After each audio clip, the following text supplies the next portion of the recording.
বাবা, এর ভেতরে যে ওই লোকটা কি করে পড়ে পড়ে ঘুমোচ্ছে কে জানে। আর একটু পরে উঠে তো মাঠে গিয়ে কাজ করতে পারবে না। যাই দেখি, ডেকে দিই এখন।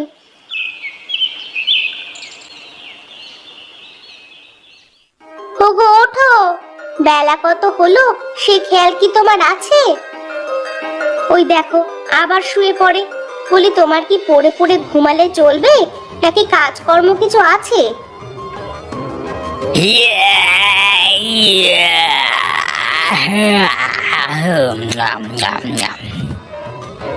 বলি কাজ কাম বাদ দিয়ে এভাবে পড়ে পড়ে ঘুমালেই কি চলে যাবে নাকি?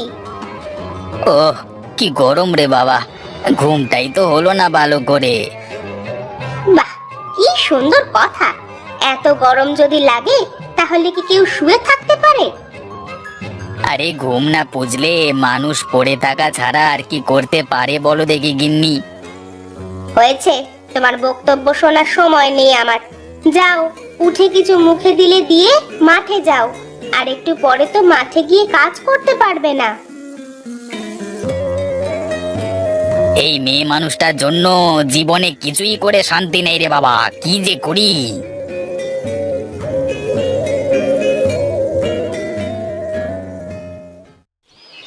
আহা, বাতাসটা কি সুন্দর ঠান্ডা, গায়ে লেগে প্রাণটা জুড়িয়ে যাচ্ছে।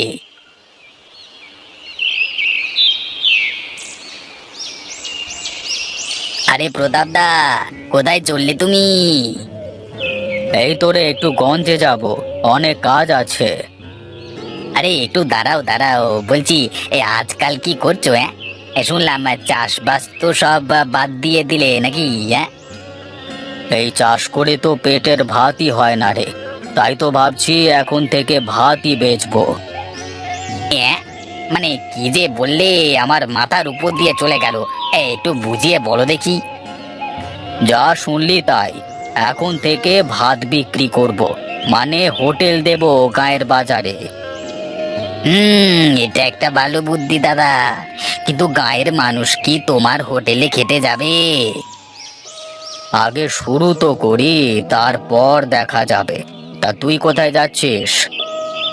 আমি আর কোথায় যাব, আমার তো চাষ করা ছাড়া আর কোনো উপায় নেই। তা জমিতে কি লাগিয়েছিস এবার, তাই বল দেখি। দাদা, এবার তো জমিতে লাউয়ের চাষ করেছি, দেখি কি হয়। বেশ, তাহলে তো ভালোই হলো। এক কাজ করিস, হোটেলটা চালু করি, তারপরে রোজ গিয়ে লাউ দিয়ে আসিস, কেমন? ঠিক আছে, তাহলে তো কাস্টমার একটা পেয়েই গেলাম। তুমি আগে শুরু তো করো, তারপর দেখা যাবে।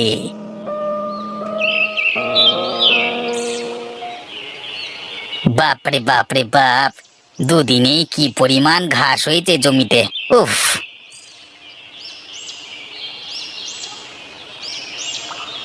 কিরে তিনু, কি করিস?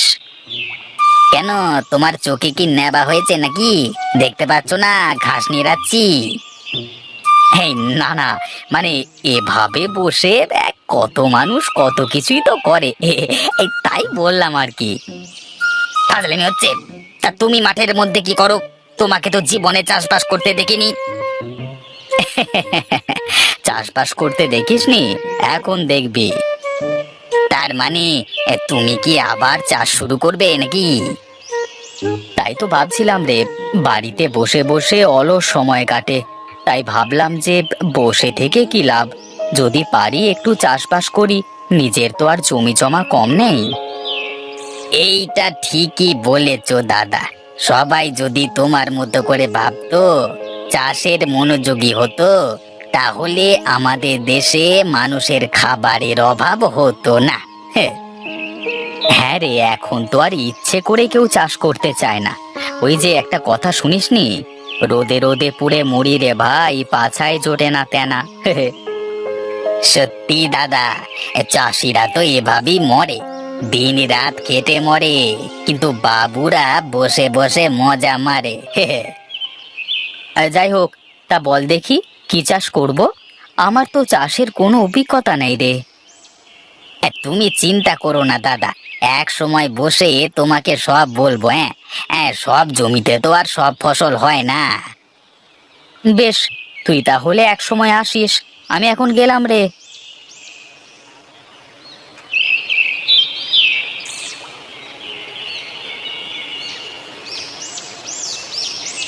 কি গো, তুমি এখানে? আর আমি তোমাকে সারা বাড়ি খুঁজে বেড়াচ্ছি। বাহ, আমাকে আবার তুমিও খোঁজো? এটা তুমি কি কথা বললে? সব সময় খোঁচা দিয়ে কথা বলা তোমার অভ্যেস হয়ে গেছে। ওই দেখো, তোমার সাথে কি একটু রসিকতাও করতে পারবো না নাকি? তুমি রসিকতা করো নাকি সিরিয়াস বলো, এই বোঝা বড় দায়। মনের মানুষ হয়ে মনের কথাই যদি বুঝতে না পারো, তাহলে তুমি কিসের মনের মানুষ গো? তুত্তেরিকা, নিজের মনের কথাই তো বুঝতে পারি না, সেখানে আবার তোমার মনের কথা বুঝতে গেলে তো সংসার ধর্ম বাদ দিয়ে সন্ন্যাসী হয়ে যাওয়া লাগবে গো। আমি দেখি কাপড়গুলো শুকাতে দিই, তুমি গোসল করে আসো, আমি গিয়ে খাবার বাড়ি। খিদে লেগেছে বলি তো খুঁজে বেড়াচ্ছি তোমাকে। যাও, গিয়ে খাবার রেডি করো, আমি দুটো ডুব দিয়ে চলে আসবো। ঠিক আছে, আসো, আমি তাহলে গেলাম।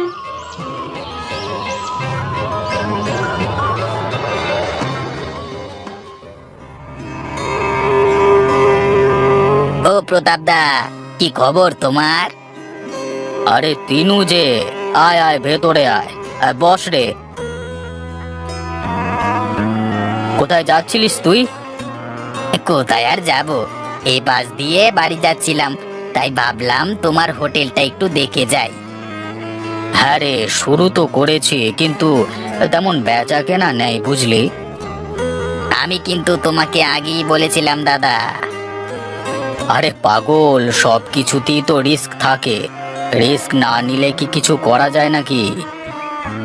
হ্যাঁ, তা অবশ্য ঠিকই বলেছো দাদা, কিন্তু অবস্থা তো খুব একটা ভালো না, একটা খরিদ্দারও তো নেই গো। আস্তে আস্তে হবে রে, শুরু যখন করেছি শেষও আমি করব। হ্যাঁ দাদা, লেগে থাকলে কিছু না কিছু হবেই, তবে এর জন্য অনেক কষ্ট করতে হবে। কষ্ট তো করিয়ে যাচ্ছি, দেখি শেষমেশ কি হয়। দাদা, দেখলাম ইলিশের ছবি তোমার সাইনবোর্ডে। হ্যাঁ রে, এখানে পদ্মার টাটকা ইলিশ পাওয়া যাবে, মানুষ টাটকা ইলিশ খেতে চাইলে তো আমার কাছে আসতেই হবে। ও হরি কাকা, রান্না করছো নাকি গো? হ্যাঁ রে বাবা, রান্না করছি, কিন্তু রান্না করে কি করব? খাবার লোকই তো নেই। এক কাজ করো কাকা, আজকে আমি তোমাদের খরিদ্দার, দাও দেখি আমাকে টাটকা একটা ইলিশ ভেজে খাওয়াও। বেশ বেশ, তুমি বসো, আমি এক্ষুনি ভেজে দিচ্ছি।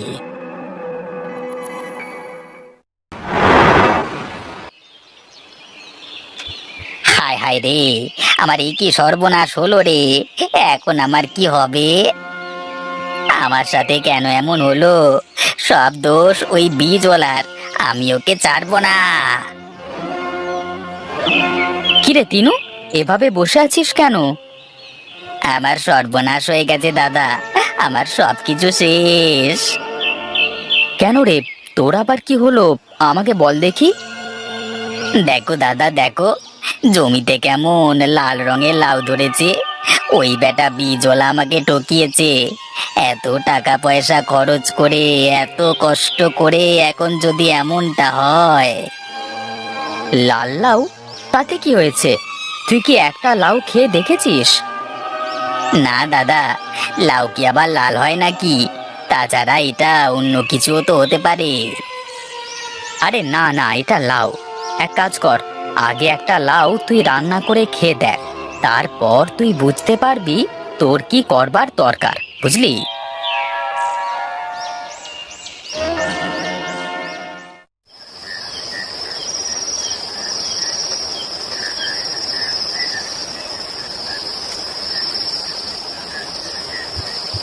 দাদা, কেমন লাগছে তাই বলো দেখি।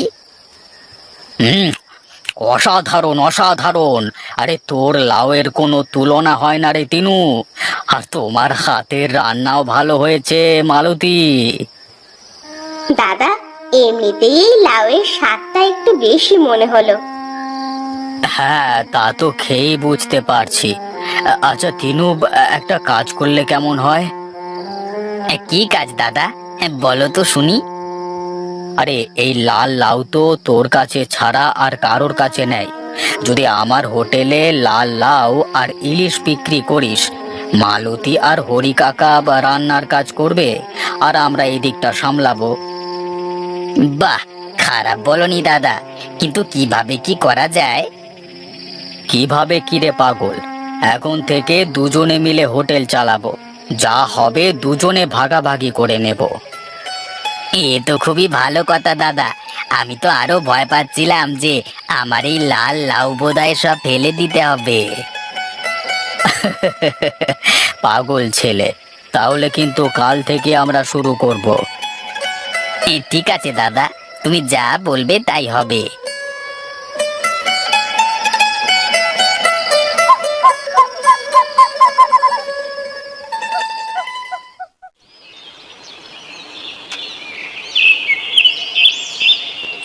আহ, কি ঘ্রাণ!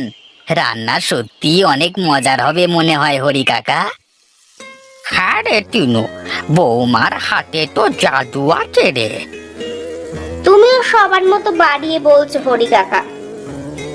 না রে মা, যা সত্যি তাই বলছি। তোর হাতের রান্না যে একবার খাবে, সে নিজের হাত পর্যন্ত চেটে খাবে। তোমরা রান্না করো, হ্যাঁ, আমি একটু ওদিকটা দেখি কি অবস্থা।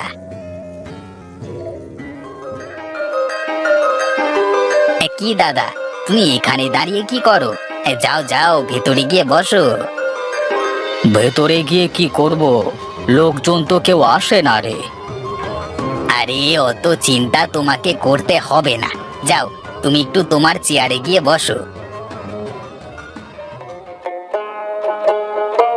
কই রে তিনু, দে দেখি তোর বিখ্যাত লাউ আর ইলিশ দিয়ে খেতে।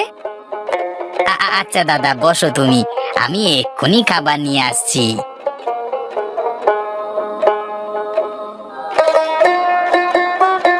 হুম হুম হুম হুম, সত্যি অসাধারণ রান্না। আর কি স্বাদ! খুব চলবে রে তিনু, খুব চলবে। বুঝলে প্রতাপদা, তুমি তো খরিদ্দারকে খাবার দেওয়ার সময় পাবে না দেখছি। দেখা যাক কপালে কি আছে।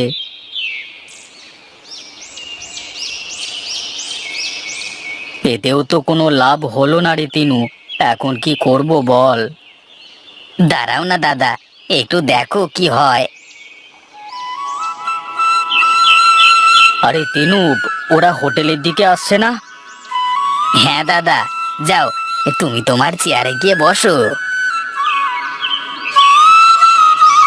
দাদা, তুমি শুধু দেখতে থাকো। কই রে তিনু, একটু এইদিকে আয়, শুনে যা দেখি।